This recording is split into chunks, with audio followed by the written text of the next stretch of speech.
Scadeva oggi precisamente entro le 12 la comunicazione all'Ufficio Scolastico Regionale per il Veneto, comunicazione che ogni scuola avrebbe dovuto inoltrare dopo la ricognizione sugli spazi a disposizione, il numero dei banchi effettivi, delle sedie, il numero degli studenti iscritti per questo nuovo anno scolastico che si presenta davvero ancora con troppe incognite e incertezze. Oggi nuova riunione al Liceo Brocchi con tutto lo staff organizzativo della scuola. Sapete che le capienze sono diverse, le classi hanno numeri di studenti diversi, quindi abbiamo fatto una simulazione per capire un po' come sarebbe l'inizio del nuovo anno, sapendo che comunque non tutti i ragazzi ci stanno perché devono essere ridotte le presenze. Ed una soluzione presentata proprio stamattina. Consentire la presenza a rotazione dei ragazzi secondo il numero prestabilito e gli altri da casa, quindi didattica a distanza, però a turnazione. Al centro delle polemiche di questi giorni le sedie con le rotelle che fungerebbero anche da banchi, proposta del ministro Azzolina. E abbiamo visto le proposte del governo, noi abbiamo i piedi per terra, quindi andiamo a vedere un po' come stanno effettivamente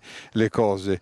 Però ci incuriosisce un po' questa novità. Abbiamo delle classi che stanno facendo delle sperimentazioni, quindi noi vorremmo provare a capire come effettivamente potrebbero essere agevolate le forme di vita di classe e quindi chiederemo circa poco più di un centinaio di questi banchi. Ma le difficoltà non finiscono lì. È un periodo molto complesso perché a oggi non abbiamo ad esempio luci sul problema dei trasporti, cioè effettivamente quanti ragazzi le linee attualmente previste possono portare e quindi quanti ragazzi possono arrivare al mattino perché abbiamo dei numeri davvero significativi e noi vorremmo avere delle certezze.